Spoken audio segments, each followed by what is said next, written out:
Welcome back to another edition of From the Desk. I am your accountant, Samira Moyedin. Lots to unpack today, but first, we start this program with a message from our Italian colleagues at Italy's public broadcaster, RAI. Giornaliste e giornalisti del TG3 condividono le ragioni dello sciopero generale di oggi a sostegno della popolazione a Gaza, oggetto di un'occupazione militare, di un massacro quotidiano di civili, operatori sanitari e giornalisti e di una deportazione di massa messi in atto dal governo. A general strike, trains, buses, ports, shut it down, and Italy did. Bologna, Roma, Palermo, Turin, Milan, 75 different cities in Italy heeded the call. This is what solidarity looks like during a genocide. Canada and its Commonwealth buddies recognized Palestine. Don't I know you? Don't I know you from somewhere? Yes, 1947. I thought I recognized you. Palestine, right?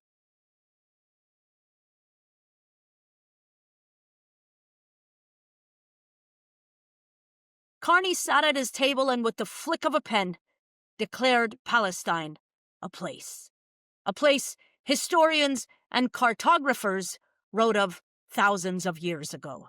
A place Canada recognized in 1947. So what does this recognition mean? Other than really, and I mean really, piss off a lot of Zionists. What does it mean to recognize a place that is being murderously marauded by the hour? To recognize a place whose people are having a genocide exacted against them and who are being actively, ethnically cleansed from the place you purport to recognize. Is it out, damned spot? Are these countries trying to absolve themselves of their complicity in not stopping a genocide and, at worst, arming the genocidaire? One of the things it does is to stop the erasure of Palestine and Palestinians, which is a mantra of fervent Zionism. You know, Palestine doesn't exist, neither do Palestinians. It's just a made-up ethnicity and place. But the other thing that it does, which I love it, is to complicate the language guides of many a newsroom. Each newsroom has a language guide. That's not new. But some of you may not know that, including our own public broadcaster, CBC, you cannot use the word Palestine. Palestinian, yes, but not Palestine. In fact, the very show that I used to work on for 7 years, Canada's national flagship show, The Current, issued an apology for saying the word Palestine on the air. Of course, that apology only came after Honest Reporting complained about it. Here's the crime from guest host Duncan McHugh. Have a listen to this. Often when we talk about indigenous communities and economic resource extraction, it's through the lens of economic development. But in so much of your work, context is key, and whether it's Palestine or whether it's Bosnia. Now I'm going to read to you CBC's language policy with regard to using the word Palestine on the air or in any of its reports. I'm quoting here. Listen. There is no modern country of Palestine, although there's a movement to establish one as part of a two-state peace agreement with Israel.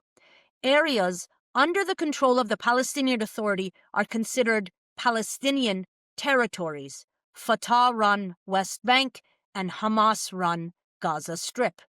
End quote.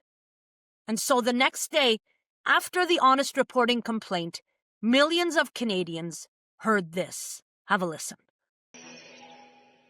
Before we get to the podcast, I've got a correction to make. Yesterday in my interview with Joe Sacco, I referred to the Palestinian territories as Palestine.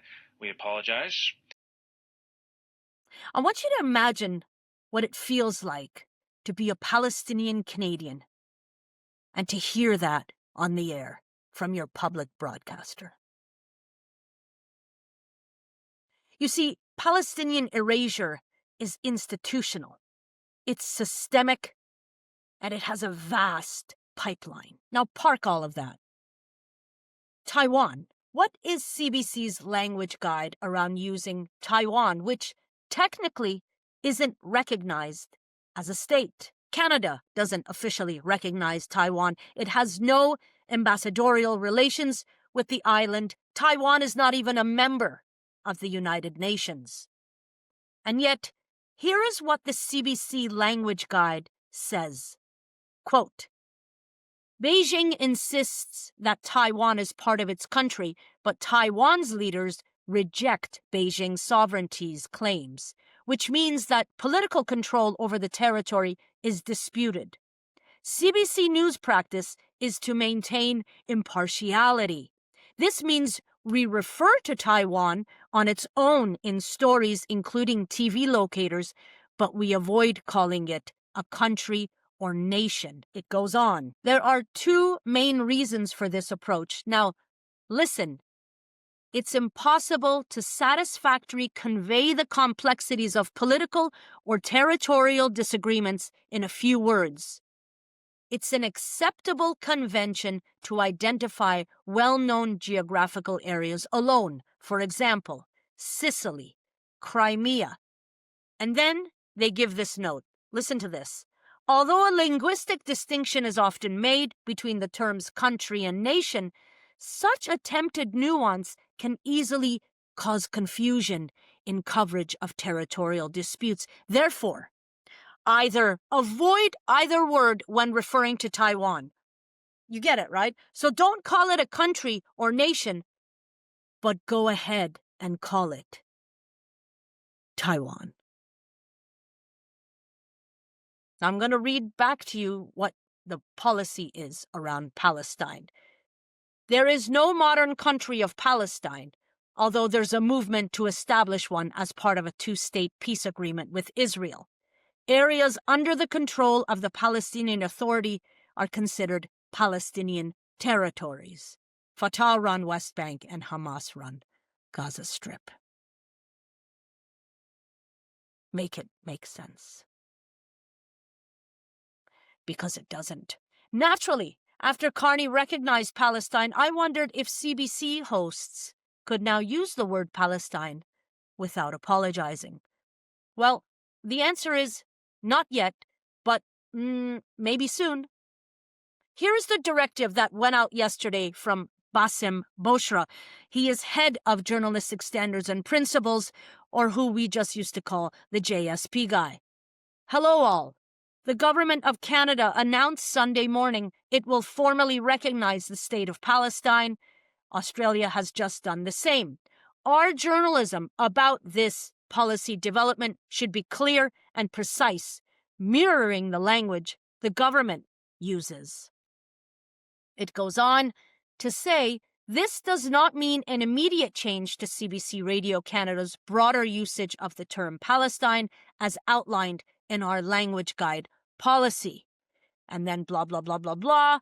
We will update you if anything changes and once it's finalized. Living in limbo. A Palestine purgatory, if you will. So, Canada recognized Palestine. What remains of it, but not a genocide which is ongoing and recognized by every single human rights organization in the world and the United Nations Commission. Recognizing a genocide means you are obligated to act to stop it. Recognizing Palestine means sending out a tweet and waiting. What is Carney's reaction when asked about a genocide? Do you think it's a genocide? This question is in front of the International Court of Justice. The situation is a horrible situation. I will not, and I will never, politicize that word or this situation.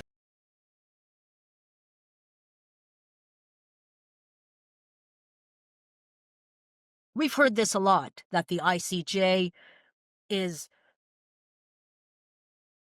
deliberating, figuring it out, and that once they do, then Canada will follow suit. But there's a problem here, because Canada didn't wait for the ICJ on Russia. Canada didn't wait for the ICJ on the Uyghurs in China. And Canada didn't wait on the ICJ for the Rohingya and Myanmar. Why wait on Israel? As Carney himself told the world yesterday at the United Nations, and it is now the avowed policy of the current Israeli government that there will be, and I quote, no Palestinian state. In this context, this is Israel's path.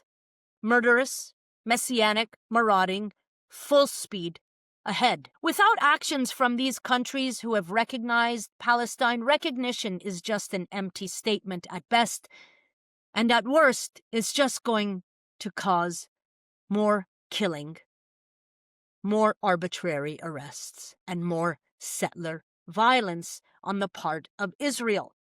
As it remains, it is an empty statement made by the same man who told Christian Amanpour this. Core question: can there be a lasting peace in the Middle East without peace in Gaza that takes into account Gaza and West Bank effectively working on a path to a Palestinian state? You use several adjectives. I would agree with all of those, and living side by side in security with Israel, a Zionist, if you will, Palestinian state. Yesterday,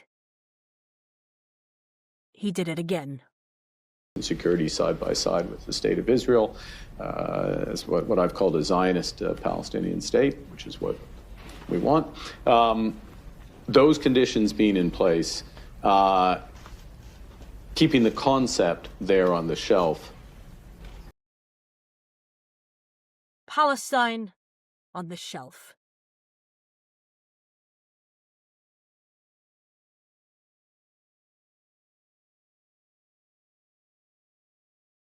Just put that here.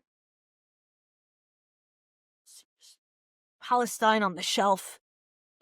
We'll just leave it there. Once we know, we'll just pull it off the shelf and get yourself a Palestine. Put it on the shelf. They're going fast. So as the Commonwealth shelves Palestinian statehood, Israel has said it's never going to happen. This was the most truth ever told by Netanyahu in a post on X, because he has been opposing Palestinian right to self-determination officially for more than 4 decades. Watch this. I think the United States should oppose the creation of a Palestinian state for several reasons. The first one being that it is unjust to demand the creation of a 22nd Arab state and a second Palestinian state at the expense of the only Jewish state. That was little Benny. Ben Natai, as he was known in 1978. At just 28 years old, Netanyahu had made up his mind. 47 years later, nothing has changed. As always, we ask that you support the work we do. We cannot do this work without you. On the Line Media is completely viewer and reader funded, and we want to remain that way. Please head on over to patreon.com/onthelinemedia. Show us some love.